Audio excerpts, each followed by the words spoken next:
TNTV Tamil ஊடகம். உலகெங்கிலும் வாழும் டிஎன்டிவி தமிழ் ஊடகம் பார்வையாளர்களுக்கு அன்பு வணக்கம். நாம் இன்று சந்திக்கவிருக்கக்கூடிய ஆளுமை தமிழ் தேசிய பேரியக்கத்தினுடைய தலைவரும் தமிழ் தேசிய பேராசானுமான பே. மணியரசன் ஐயா அவர்களை நாம் சந்திக்கவிருக்கிறோம். ஐயா, இப்போது பொதுவாகவே தெலுங்கு மன்னர்களுடைய வருகை காலத்திலிருந்தே ஒரு 5-6 7 விதமான செயல்பாடுகள் தொடர்ச்சி நடைபெற்று கொண்டே இருக்குங்க. ஒன்று, தமிழ் மன்னர்களை மட்டம் தட்டுவது.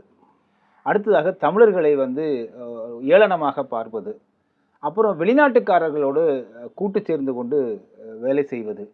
தமிழ்நாட்டினுடைய மண் வளம், இயற்கை வளம், தொன்மம், வரலாறு பற்றி எந்தவித அக்கறையும் இல்லாமல் அவதூறு பரப்புவது அப்படிங்கிறது தொடர்ந்து இந்த திராவிட முகமூடிகளினுடைய பணியாகவே பன்னெடுங்காலமாகவே இருந்துட்டு வருதுங்க. அதில் இன்றும் தற்பொழுதும் பார்த்திங்கன்னா அதை தொடர்ந்து செஞ்சுட்டு இருக்காங்க. பாலகிருஷ்ணன் ஐஏஎஸ் போன்றவர்கள் அவர்கள் தொடர்ந்து தமிழர்களை வந்தேரிகள், குஜராத்திலிருந்து தமிழர்கள் வந்ததை போல ஒரு கட்டுக்கதையை உருவாக்கி அதை நான் திரும்ப திரும்ப மக்களிடம் கொண்டு செல்வேன், அதுதான் என்னுடைய கடமையின் வெளிப்படையாகவே அவர் சொல்கிறார். இன்று பாண்டிய மன்னரை பற்றி ஒரு அவதூறான ஒரு சொற்களை கூறி ஒரு வரலாறு சொல்கிறார். அது குறிப்பாக அந்த கழுவேற்றம் என்பது தமிழர்கள் வரலாற்றில் இதுவரை நிரூபிக்கப்படாத ஒன்று. அதை இரு புலவர்களுக்கிடையே வாதங்கள் ஏற்படும் போது நான் தோற்றால் கழுவில் ஏறிக்கொள்கிறேன் என்பது சொல்லிக்கூடிய வரலாறுகள் இருக்கிறதே தவிர மன்னர்கள் யாரும் கழுவில் ஏற்றியதாக வரலாறு இல்லை. இப்பொழுது அதை சொல்கிறாங்க. காரைக்கால் அம்மையார் கைகளில் நடந்து போனதாக இருக்கக்கூடிய வரலாற்றை அவதூறு பரப்புகிறாங்க. கண்ணகி மதுரை எரித்தார் என்று சொல்வதை அதிலும் ஒரு அவதூறு பரப்புகிறாங்க. இப்படி நாம் மிக உணர்வுபூர்வமான, அறிவுபூர்வமான பக்தி மற்றும் ஞானம் என்கிற 2 விதமான தன்மைகளோடு போகின்ற தமிழருடைய வரலாற்றை மேலோட்டமாக இப்படி சிதைப்பதை நீங்கள் தொடர்ந்து சுட்டிக்காட்டிகிட்டே வர்றீங்க. இன்றும் அது தொடர்வதற்கான காரணமாக ஐயா என்ன நினைக்கிறீங்க?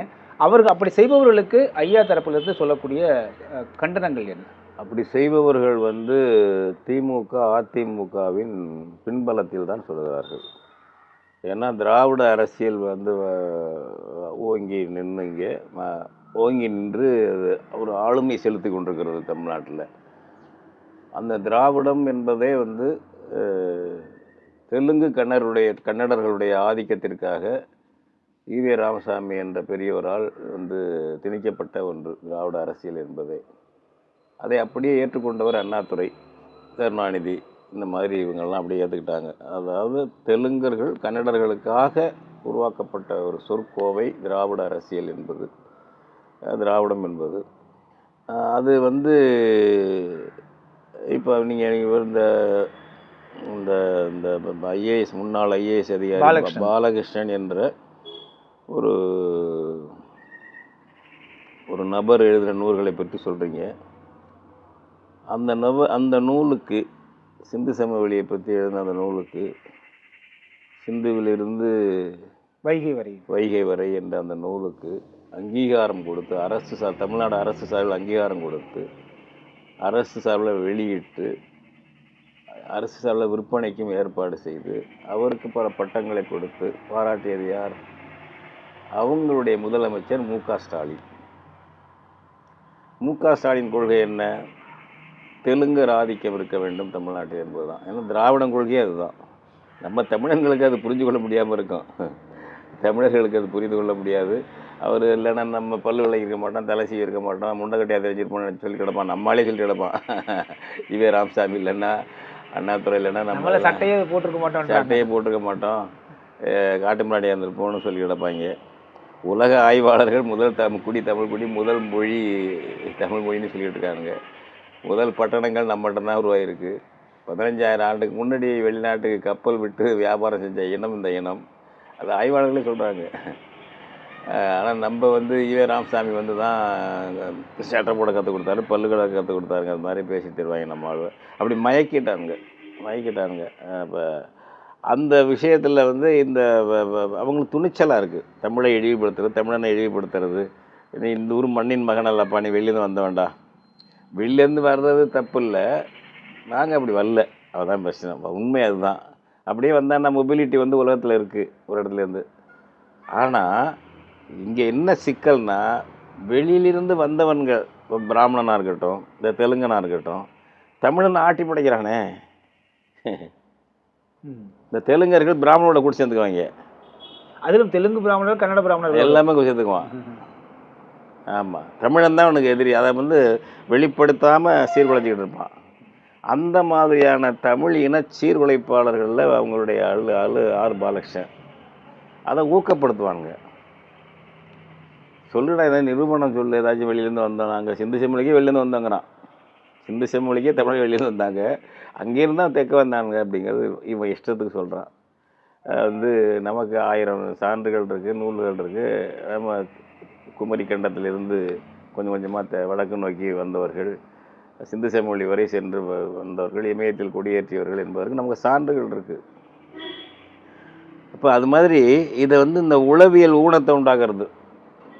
நீ அசல் மனிதன் இல்லைடா தமிழ்நாட்டுக்கு, நீனும் வந்தாண்டா, அப்போ நானும் வந்தாண்டா, அப்போ இதில் யார் போட்டி போட்டுக்கலாம், இதில் இல்லைடா நமக்குள்ளே போட்டி அப்படிங்கிற மாதிரி உருவாக்குற உளவியல் போகிறது. ஒரு அயல் இனத்தாருடைய ஆக்கிரமிப்புக்காக, ஆதிக்கத்திற்காக, மண்ணின் மக்களை அடிமைப்படுத்துவதற்காக செய்யக்கூடிய சூழ்ச்சி அது, அவனுடைய தந்திரம் இது. இதில் நம்மளால தலையை வச்சுக்கிட்டு உண்மையிலேன்னு ஆராய்ச்சி பண்ணி எடுப்பான். நீ இப்போ என்ன பெரிய மானிடைகள் ஆய்வாளர் இருந்தாலும் இந்த பாலகிருஷ்ணன், மனித குலம் எங்கே தோன்றுச்சு வந்துச்சு போது என்ன உனக்கு தெரியுதுங்கிற. அதனால் அதோட எந்த தரவுகளுமே அறிவியல் பூர்வமானதாக இல்லைங்க. மாஸ்டர் விக்டர் ஐயா கன்னத்தில் அறையிற மாதிரி ஒன்று பதில் சொல்லியிருக்காரு பாலகிருஷ்ணனுக்கு. நம்ம பன்மை வெளியில் தான் நூல் வெளியிட்டு இருக்கோம். பகுருளி முதல் சிந்து வரை என்ற நூல் போட்டு இங்கேருந்து தான் போனோங்கிறதுக்கு சான்றுகளோடு சொல்கிறாரு. மானிடைகள் இது வெளிநாட்டு அறிஞர்கள் சொன்னது எல்லா சான்றுகளையும் சொல்லி சொல்கிறாரு.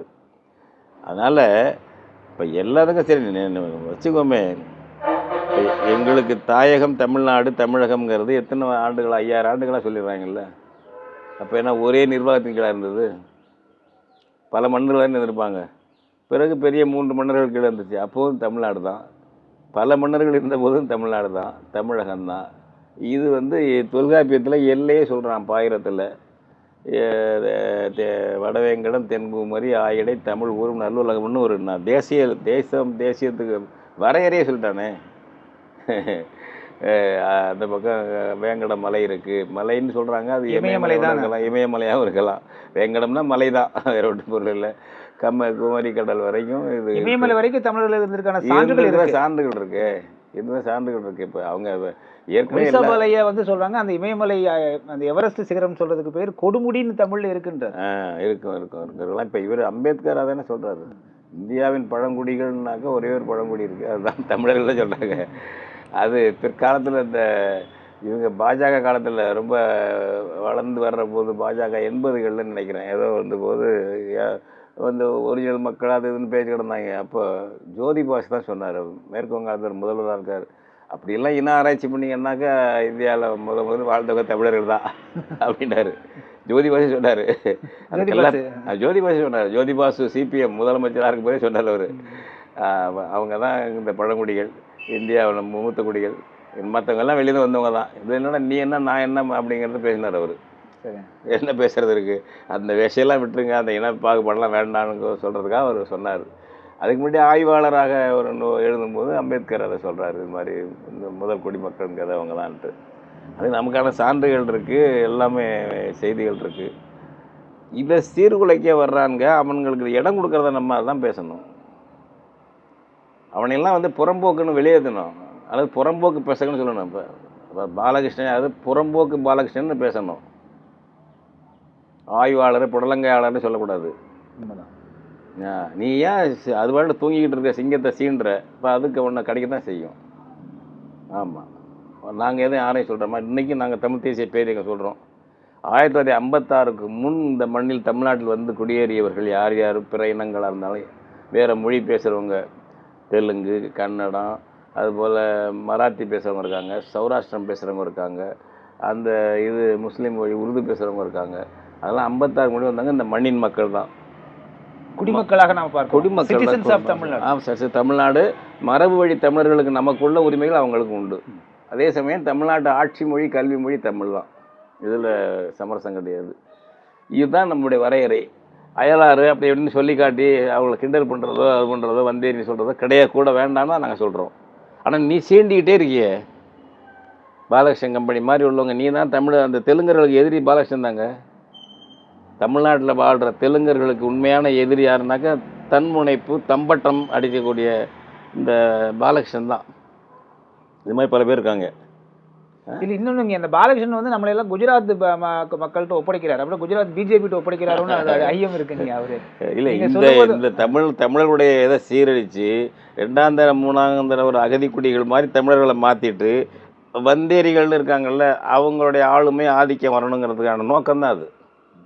மனித சமத்துவ நோக்கம் அல்ல. மனித சமத்துவ நோக்கம்னா நீ ஏன் பொய் சொல்லிட்டு எடுக்கிறேங்கிறேன்.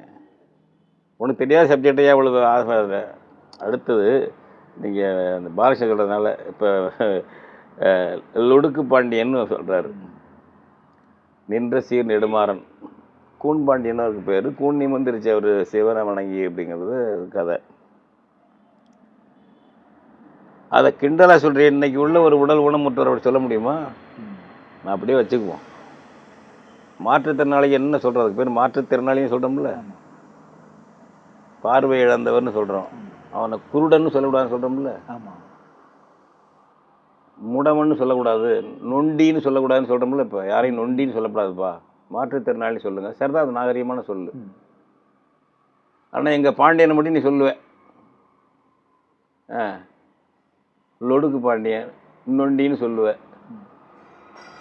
இதான் திராவிடங்கிறவன். திராவிடனுக்கு புத்தி அதுதான். சமநீதி சமூக நீதி அவனுக்கு கிடையாது. அதை பயன்படுத்திக்கிட்டவனுங்க சமூக நீதியை. இப்போ அந்த ஆள் அதனால தானே சொன்னார் ஐயா ராமசாமி, தமிழ் காட்டுமிராண்டி பாஷைன்னு நான் 40 வருஷம் சொல்லிட்டு வர்றேன். யாராவது சொல்லுவானா அது மாதிரி ஒரு மொழியை, ஒரு தாய்மொழியை, அதுவும் இந்த மொழியை தன்னுடைய தாய்மொழியாக கொள்ளாதவன் எச்சரிக்கையில் பேசணும். வருத்தப்படுவாங்கப்பா, நம்ம சொல்லக்கூடாது. திமுறை பாருங்க. 40 வருஷமாக நான் சொல்லிட்டேன். இப்போ 68 சொல்கிறாருங்க இந்த ஆள். அப்போ யார்? திமுக ஆட்சி நடக்குது, அண்ணாதுரை முதலமைச்சர். அந்த தைரியத்தில் தான் பேசுறது. தமிழ் காட்டுமிராண்டி பாஷைன்னு ஆரம்பித்தாலும் அப்போ தான், அதுக்கு முன்னாடி இல்லை. கேட்டால் சொல்லுவார், நான் 40 வருஷமாக சொல்கிறேன் தமிழை காட்டுமிராண்டி பாஷைன்னு. ஈவேரா. அப்போ இந்த மண்ணில் இருந்துக்கிட்டு இந்த ஒரு பெரும்பான்மை இனத்தை, பூர்வீக இனத்தை 80% நம்ம இருப்போம்ல, தமிழர்கள் இருப்போம்ல. 85 விழுக்காடு இருக்காங்க. 85 விழுக்காடு தமிழர்கள் இருக்காங்கல்ல. அப்போ என்ன தைரியம் இருக்கணும் அவனுக்கெல்லாம். அது வந்து அந்த தெலுங்கு தாய்மொழியை கொண்ட ஜனநாயகவாதிகள் மக்கள் தான் இதை உணர்ந்து அவங்கள கண்டிக்கணும். நம்ம கண்டிக்கும் போது அது இனப்பிரச்சனை நினைப்பீங்க. இல்லைங்க, இதில் என்னன்னா பகுத்தறிவுங்கிற பேரில் வந்து அகத்தியர் அப்படின்னு வந்து அகஸ்தியர்னு ஒருத்தர் கிடையவே கிடையாதுன்னு ஒரு நூல் எழுதுறாரு. ஆனால் அகத்தியர் தொடர்பாக ஒரு 3000 ஓலைச்சுவடிகள் அவர் அகத்தியர் பெயரில் இயற்றப்பட்ட பாடல்கள். ஒரே அகத்தியராக இல்லாமல் இருக்கலாம், பல அகத்தியர்கள் இருந்திருக்கலாம், இருக்குது. அது ஆய்வு செய்யப்படவில்லை. ஓலைச்சுவடி பற்றி அவர் அந்த நூலில் எதுவுமே, அந்த நூலை நான் வாசிச்சேங்க, அது எங்கேயுமே சொல்லலை அவர். அதன் பிறகு வந்து பார்த்தீங்கன்னா எனக்கு காரைக்காமல் அம்மையார் வந்து கால்களில் நடந்து கைலாயம் சென்றார் அப்படின்னு இருக்கிறது வந்து கண்ணகி இங்கே வந்து ஒரு அரசரை எதிர்த்து பேசியிருக்கிறார். அதே நாட்டில் வந்து ஒரு அம்மா வந்து கைகள் நடந்து போனதா மூட நம்பிக்கையை நீங்கள் உருவாக்குறீங்க என்பதை போல தான் அவருடைய உண்மை. தமிழருடைய மெய்யியலிலும் அதே போல் தமிழருடைய தொன்ம வரலாற்றிலும் தொடர்ந்து ஒரு தாக்குதலை தொடுத்து கொண்டே இருக்காரு இந்த பாலகிருஷ்ணன். மகாபாரதத்தை பற்றி, ராமாயணத்தை பற்றி இப்படி பேச சொல்லுங்க பார்ப்போம். இந்த ஆளை வானத்தில் அனுமான் பறந்தானுங்கிறான், அது பொய்யிடான்னு எழுத சொல்லுங்க. அந்த ஆளை இதை ராவணன் கொண்டு போய் வச்சுருந்த போது அப்படியே பூமியோடு பேர்த்துக்கிட்டு போனான் ராவணன், அவன் கொண்டு வச்சுருந்தான், அவள் அப்படியே அப்பவும் பத்தினியாக தான் இருந்தா அப்படின்னு சொல்கிறீங்கல்ல, அது உண்மையாக இருக்குமா? நான் அந்த அம்மாவுடைய கற்ப சந்தேகிக்கலை. இது போன்ற இந்த மாதிரி அது வந்து தெய்வ மாதிரி வர்ணனை பண்ணுறீங்கல்ல, பண்ணுறான்ல. வந்து அவ எரிச்சிட்டான், அனுமான் வந்து இலங்கையை எரிச்சிட்டான். கண்ணகி எரிச்சதை நீ 1000 கேள்வி கேட்ப. ஒரு குரங்கு வந்து இலங்கையை எரிச்சதுங்கிறத எவனாவது கேட்குறானா? என்ன பாகுபாடுங்க இது? ஒரு குரங்கு போய் எரிச்சிருச்சான் இலங்கையை, அதை போட்டுருவாங்க, அதை பேச மாட்டாங்கலாம். தமிழன் தமிழச்சி புரிஞ்சுக்க முதல்ல எப்படி இருக்கான்ட்டு. தொன்மங்கள் இப்படி தான் இருக்கும். இன்னும் கிரேக்க தொன்மங்கள் எப்படி இருக்கு? வானத்தில் பறக்கும் எல்லாம் தேவதைகள்லாம். அதை பற்றியெல்லாம் மார்க்ஸ் கிண்டல் பண்ண மாட்டார். அந்த காலத்தில் அதுதான். அதில் உள்ள சிறப்பம்சங்கள் சொல்லுவார். செவிவெளி செய்திகளாக வந்தபோது கதைகளாக தான் சொல்ல முடியும், கற்பனையாக சொல்லுவாங்க. இப்போ சொல்கிறோம்ல, அது வந்து மிக யதார்த்தவாதம். என்ன சர்ரியலிசம்ங்கிறாங்கல்ல, சர்ரியலிசம் தான் தொன்மையாக இருந்துச்சு. தொன்மை காலத்தில் மார்க்ஸ் அதையெல்லாம் வந்து கொச்சைப்படுத்தலை. அதுதான் எதுவுமே இல்லை. அவர் அந்த காலத்தில் எப்படி இருந்துச்சு, அது என்னவா இருந்திருக்கும் அப்படின்னு சொல்லுவார். எதற்காக அப்படி சொல்லியிருப்பாங்க என்ன சொல்லுவார் அறிவுபூர்வமாக. அந்த காலத்தில் ஒரு அப்படி பண்ணுறது, போகிறது, வர்றது, வானத்தில் உள்ள தேவதைகள் தான் தெய்வமாக இருக்கிறதுங்கிறது, போகிறது வர்றது எல்லாம் தானே இருக்குது. இது போன்று தமிழர்களுடைய குறித்து தமிழர்களுடைய மெய்யியல், தொன்மம், வரலாறு அதுதான் சொல்கிறேன். நீ ஏற்கனவே சொன்னது போல் மார்க்ஸை கூட வந்து எங்கேயுமே வந்து இந்த செவிவழி செய்திகள், அதை கொஞ்சம் கற்பனை கலந்த செய்திகளை வந்து குறை காணாமல் அதில் என்ன உண்மை இருக்குது, எதற்காக சொல்லப்பட்டதுன்னு ஆய்வு செய்தார்னு சொன்னீங்க. இப்போது இதே பாலகிருஷ்ண ஐஏஎஸ் போன்றவர்கள் 1.5 லட்சம் பேர் பௌத்த சிங்கள பேரினவாதத்தால் கொலை செய்யப்பட்டது, சுட்டுக் கொல்லப்பட்டது, பாலியல் வன்புணர்வு செய்து கொல்லப்பட்டது பற்றியெல்லாம் ஒரு நாள் வாய் திறக்கிறது இல்லைங்க. ஆனால் வந்து இங்கே கழுவேற்றம் செய்யப்பட்டதாக இதுவரையும் உறுதிப்படுத்தப்படாத தகவல்களை வைத்துக்கொண்டு அவர்கள் தமிழர்கள் மீது கொச்சைப்படுத்துகிறாங்க. ஐயா, இது எப்படி நீங்கள் பார்க்குறீங்க? இந்த ஒன்றே போதுமே உங்களுக்கு எடுத்துக்காட்டு. பாலகிருஷ்ணன் வந்து நம்ம சிங்கள பௌத்த பிக்ஷுகள் தான் நம்ம இன அழிப்புக்கு முதன்மையானவர்கள், கொடூரமானவர்கள், இன்றைக்கு வரைக்கும் கொடூரமானவர்கள். அவர்களை சொல்ல மாட்டாங்க அப்படின்னாங்க. நம்ம வந்து ஏதோ இப்போ கதைகளில் சொல்லப்பட்டதை, எந்த சான்றும் இல்லாததை சிங்கள சமணர்களை கொண்டாங்கன்னு சொல்கிறாங்கன்னா, அவ எவ்வளோ ஒரு இன காழ்ப்புணர்ச்சி, இனப்பகை, தமிழினப்பகை, எந்தெந்த வகையிலெல்லாம் தமிழினத்தை அழிக்கணும், அதுக்கு வந்து முற்போக்கு வேடம் போட்டுக்கொள்வது. முற்போக்கு வேடம், நீ முற்போக்குன்னா எல்லாத்தையும் சொல்லணும், சிங்களம் பண்ணுறதையும் சொல்லணும். அதுபோல் சிங்களம் நிகழ்காலத்தை செய்கிறான், புராணத்தில் உள்ளதில் சிலர் மாதிரி நிகழ்காலத்தில் பண்ணிட்டு நம்மளை லட்சக்கணக்கான பேரை இனப்படுகொலை பண்ணியிருக்காங்க. சிங்கள பௌத்தர்கள் தான் அது முக்கிய காரணம். அதுபோல் பிராமணர்கள் வந்து இங்கே நம்மளை அழிச்சாங்கல்ல, நம்ம கோயில்களுக்கெல்லாம் புது பேர் விட்டானுங்க. நம்ம மொழியை அப்போ அசிங்கமாக வந்து தீண்டத்தகாத மொழின்னு சொல்லி அவன் மொழியை கொண்டு வந்து திணிச்சு அர்ச்சனை பண்ணிக்கிட்டு இருக்கான். இப்போ தான் திராவிடன் ஆச்சே, பிராமண எதிர்ப்புள்ள சிங்கமாச்சே, அதையெல்லாம் பேசுறதுல இந்த ஆள். இந்த மாதிரி தமிழ் பேர்களை, தெய்வங்களை, என்னென்ன தெய்வங்களை வந்து சான்ஸ்கிரிட்டில் மாற்றினாங்க பிராமணர்கள் வந்து, அது அது தப்பு அப்படின்னு பாலகிருஷ்ணன் எழுதுறாப்புலையே. நான் படிக்கிற அது மாதிரி எழுதியிருக்காரு இருந்தாலும் இல்லை இல்லை, அது விவாதத்துக்கு வராது. திராவிடங்கள்ட்ட அது விவாதத்துக்கு வராது. நம்ம விஷயம் தமிழர்களுக்கு ஏதாவது தாக்கணும்னு வாய்ப்பு கிடைக்கி, சின்ன பிளவு கிடைக்கிதுன்னா பூந்து அடிக்கிறது. இந்த அதான் நம்ம தோளில் உட்காந்துக்கிட்டு நம்ம காதை கடிக்கிற போயிடுவாங்க அவங்க. தோளில் ஏன்டா உட்கார வைக்கிறதான் தமிழனை கேட்குறணுமா? அவனை தோளில் உட்கார வச்ச அவன் உன் காதை கடிக்கிறான், உன் மூக்கை கடிக்கிறான், காதை கடிக்கிறான்னு சொன்னீங்கன்னா இறக்கி விடும் போதில் கீழே. அவனை இருந்தால் இல்லைன்னா வெளியேறின்னு சொல்லிடணும். இருந்து குழப்பம் பண்ணிக்கிட்டே இருக்கிறது பண்ணக்கூடாது. இது மாதிரி ஐயா, இதே பாலகிருஷ்ணன் ஐஏஎஸ் வந்து உலக தமிழாராய்ச்சி நிறுவனத்துடைய தலைவராக ஆக்கப்பட்டார். அந்த உலக தமிழாராய்ச்சி நிறுவனம் ஐயாவுக்கு தெரியும், உலக தமிழாராய்ச்சி மாநாடு நடந்தது, அதில் கிடைக்கப்பெற்ற தொகையை வச்சு அந்த நிறுவனம் தொடங்கப்பட்டது. அப்போவே அறிஞர் அண்ணா என்ன சொல்லியிருந்தாருன்னா, இது வெறும் பட்டங்கள் வழங்கக்கூடிய நிறுவனமாக மாறிவிடக்கூடாது, ஆய்வுகளை செய்ய வேண்டும் அப்படின்னு தான் சொன்னாங்க. இப்போ அது என்ன ஆச்சுனாங்க, அந்த 10 பேராசிரியர்கள் இருக்காங்க, அவருடைய வேலை ஆண்டுக்கு ஒரு கருவி நூலை தரணும், பாட நூலை தரணும். அந்த பணியெல்லாம் அவங்க இப்போ செய்யவே முடியாதபடி அங்கே ஒரு பள்ளிக்கூடமாக, கல்லூரியாக மாற்றி வச்சுருக்காங்க. +2 முடித்த மாணவர்கள் நேராக போய் அங்கே கற்றுக்கிற மாதிரி 5 ஆண்டு கல்வி, BA MA இளங்கலை முதுகலை சேர்த்து ஒரு கல்வியை வச்சுருக்காங்க. இதனால் அந்த பேராசிரியர்கள் வந்து ஆய்வு நூலை எழுதுறதை விட்டுட்டு அவர்கள் முழுக்க பாடம் கற்றுக் கொடுக்கக்கூடிய நிறுவனமாக மாறிடுச்சு. எத்தனையோ கல்வி நிலையங்கள் அந்த 5 ஆண்டு திட்டத்தை செயல்படுத்துறதுக்கு இருக்குங்க. இந்த பாலகிருஷ்ண ஐஏஎஸ் அங்கே தலைவராக ஆனபோது அதற்கு எந்த விதமான ஆய்வு பணிகளை நோக்கி அந்த அமைப்பை திருத்தாமல் அவரும் தன்னுடைய தற்புகளுக்காக இருந்துட்டு வெளியில் வந்துட்டார். அப்போ இவங்களுடைய இதே போல தான் நீங்கள் வந்து தஞ்சை பல்கலைக்கழகத்தில் கடல் ஆய்வு நிறுவனம் ஒன்று நீண்ட நெடுங்காலமாக இருக்கிறது. அதில் ஒருத்தர் போய் அமர்ந்துட்டு அது எந்த பணியும் செய்யாமல் அப்படியே வச்சுட்டு வந்துட்டார். இது போன்ற இடங்களெல்லாம் தமிழர்கள் நுழையாமல் இவர்கள் பிறமொழியாளர்கள் நுழைந்து கொண்டு தமிழுடைய ஆய்வு பணிகளை வந்து முட்டுக் கொடுப்பது அப்படின்னு இருக்குங்க. அது இதற்கு எப்பொழுதுதான் தீர்வு கிடைக்குங்க? இது தீர்வு வந்து நம்ம தெருக்களில் தான் உருவாக்கணும், அலுவலகத்தில் உருவாக்க முடியாது. ஆரியனும் திராவிடனும் ஒன்று, அரவணைச்சு அழிக்கிறது தான் அவங்க திட்டம். ஆரியனே அப்படி தான், நம்மளோட இருந்து நம்ம தெய்வத்தோட போட்டுற மாதிரி. அவனுக்கு சிவன் அவன் தெய்வம் கிடையாது, திருமாலாம் அவன் தெய்வம் கிடையாது, அவனுக்கு வேறு ஐட்டங்கள். அதை நம்மளை வந்து எடுத்துக்கிட்டு அப்புறம் அவர் தான் இதில் பூஜை பண்ணுவார். நம்மளாம் தீண்டத்தக்காதவன் நம்ம சாமிக்கு நம்ம முருகனுக்கு, நம்ம சிவனுக்கு, நம்ம பெருமாள் கோயிலுக்கு நம்ம தீண்டத்தக்காதவன். எங்கிருந்தோ வந்தவன் வந்து பிராமணனாக இருந்துக்கிட்டு அவன் வந்து அர்ச்சனை பண்ணலாம். அவன் புனிதன், அவன் மொழி புனித மொழி அப்படின்னு அவன் பண்ணுறான் பாருங்கள். அதாவது நம்ம சாமியை கும்பிட்றது போல் நடிச்சுக்கிட்டு, நம்ம சாமியை ஏற்றுக்கிட்ட போல் நடிச்சுக்கிட்டு அதை ஒன்றும் இல்லாமல் நமக்கு ஒன்றும் இல்லாத ஆக்கிடுறது, அவங்க மயமாக்கிறது. அது வந்து இப்போ வரல. இப்போ இந்த போன ஆளுநர் இருந்தார் ரவின்னு ஒரு ஆர்எஸ்எஸ்காரர், அவராக இருந்தாலும் சரி, இப்போ இருக்கிற ஆள் இன்சார்ஜாக இருக்கிற ஆளாக இருந்தாலும் திருவள்ளூருக்கு காவி உடை போடுறாருல. இந்திக்காரங்க வடநாட்டுக்காரனுடைய அவனை தந்திரமே இதுதாங்க. நம்ம திருவள்ளுவர் வணங்க சொல்கிறது யார்? நம்ம வணங்குகிறோம். நமக்கு வந்து ஒரு பெரிய ஆசானாக இருக்கார், அனைவருக்கும் பொது திருவள்ளுவர் என்பவர். அதை கைப்பற்றி அதை அதை அதை அதை ஏற்பது போல், அவரை பாராட்டுறது போல் நடித்து அவன் மயமாக்கிட்டு அங்கே ஒரு சூத்திர கடவுள் வைக்கலாம். அப்போ அங்கேயும் அந்த மாதிரி போயிடுவார். நம்ம என்னத்தை செய்கிறது? நீங்கள் வந்து இந்த பயில சொல்லி விட்டாங்க பாருங்கள், படைத்தல் பிரம்மாவா, பிராமணன் கடவுள். படைத்தல் பிராமன், காத்தல் வந்து விஷ்ணு, அழித்தல் யார்? சிவன், தமிழன் கடவுள். நம்ம தெண்டங்களுக்கு தெரியணுமே, புரியணுமே. இது மாதிரி நமக்கு உண்டா? அது மாதிரி சைவ சித்தாந்தத்தில் சொல்லுதா? அது மாதிரி எங்கேயாவது சொல்கிறாங்களா?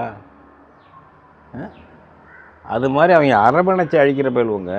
அந்த ஒரு ஆள் அதில் பாலகிருஷ்ணன் அவங்களுடைய வாரிசு. அது நம்மளை வந்து ஆய்வு பண்ணுற மாதிரி பண்ண வேண்டியது, போட வேண்டியது, நம்மளை ஒன்றும் இல்லைன்னு சொல்ல வேண்டியது, எங்கேருந்து வந்தவங்க சொல்ல வேண்டியது. அதுதான் ஸ்டாலின். அதுதான் பாலகிருஷ்ணன் மட்டுமல்ல, கருணாநிதி, ஸ்டாலின். அதுதான்.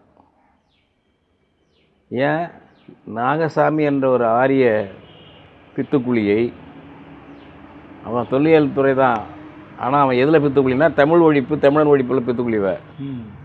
அவனை கொண்டாந்து தமிழ்நாடு தொல்லியல் துறை தலைவனாக போட்டது யார்? கருணாநிதி.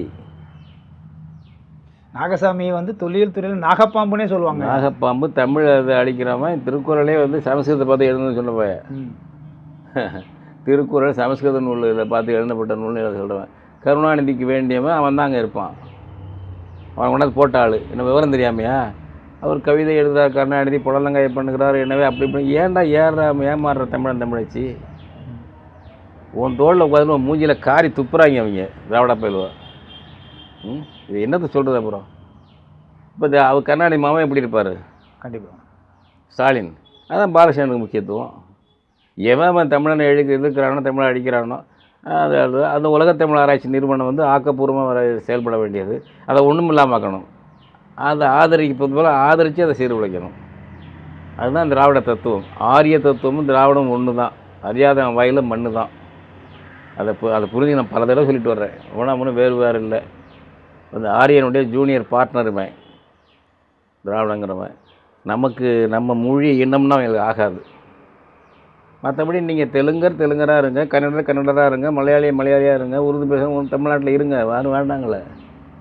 தமிழின அழிப்பு, தமிழர் வரலாற்று திரிப்பு வேலையில் ஈடுபடாதீங்க. ஈவே ராமசாமி முதல்ல, இந்த பாலகிருஷ்ணன் போல் பல பேர் இருக்காங்க. ஆரியன் அப்படி தான் செய்வான், திராவிடன் அப்படி தான் செய்வாங்க. நமக்கு உடனே அவங்க தான் விளக்கம் எழுத ஆரம்பிச்சிடுறாங்க. சோழர்கள்னால் அவர் எழுதுவார், நீலகண்ட சாஸ்திரி எழுதுவார், அந்த தமிழர் வரலாறுனா இன்னொருத்தர் எழுதாரு. அவர்கள் தான், நம்மளாம் எழுதுறதில்லை. இந்த மாதிரி பண்ணி நம்மளை குட்டிச்சோறு பண்ண போடுவா அவங்க. அந்த ரெண்டு கும்பலும் இருக்குது. அது ஆரிய திராவிட கும்பல் வந்து அப்படியே இருந்துக்கிட்டு இருக்குது. இது தமிழர்கள்லாம் விழிப்புணர்ச்சி அடைஞ்சு அதை கற்றுக்கிட்டு எதிர்கொள்ளணும். இப்போ பையங்க வந்து எல்லாம் எதிர்க்கிறாங்க கடுமையாக. பாலகிருஷ்ணனுக்கு இப்போ அதை ஒரு இதெல்லாம் பல பேர் போட்டுட்டாங்க நம்ம தம்பிகள். இப்போ அந்த யூடியூப் நடத்துகிற பையங்க வந்து பெருசாக அளவுக்கு அந்த மகிழன் கூட ஒரு அருமையாக நல்ல சான்றுகளோட ஒரு நூலை வச்சுக்கிட்டு சொன்னாப்புல. விழுப்புரம் செங்குட்டுவன் எழுதின நூலை வச்சுக்கிட்டே சொன்னாப்புல, எப்படி அந்த 8000 பேரை கடவுள் இருந்தாலும் தவறான தகவல், அது அப்படிலாம் 8000 ஒரு ஊரே இருக்குங்க. அந்த ஊரை சொல்லிதான் அதுக்கு பொருள் வேறு அப்படின்னு அவங்க எழுதியிருக்காங்க. 8000 ஊர் இந்த இதுக்கிட்ட இருக்காமே, விழுப்புரத்துக்கிட்ட. ஆமாங்க, நான் போயிருக்கேங்க. அதுக்குன்னே போய் பார்த்தேங்க. அப்படியா? அதையெல்லாம் சொல்கிறாங்களே தம்பி. அது மாதிரி இப்போ நமக்கு இளைஞர்கள் எழுந்து வர்றாங்க. அது மன்னன் இப்படி நம்ம பையங்க வந்து பதிலடி கொடுக்கறதுக்கு எழுந்து வருது. இன்னும் நிறைய பேர் இருக்காங்க. நான் 2 பேரை மட்டும் சொல்கிறேன். மற்றபடி அதனால் நம்ம நம்பிக்கையாக இருக்கலாம். தூக்கி எறியக்கூடிய நம்ம செட்டு வந்துட்டு இருக்கு. இப்போ இளைஞர்கள், தமிழ் தேசியர்கள் வந்துட்டு. கோயம்புத்தூர் மாநகரில் 16 வகை தரமான எண்ணெய் வகைகள் கண்முன்னே அரைத்து சூரிய ஒளியில் வைக்கப்பட்டு முறையாக விற்கப்படுகின்றன. நேரிலும் அஞ்சல் வழியாகவும் வாங்கிக் கொள்ளலாம். தொடர்புக்கு 9843028388. TNTV தமிழ் ஊடகம், தனித்துவமான தமிழ் ஊடகம்.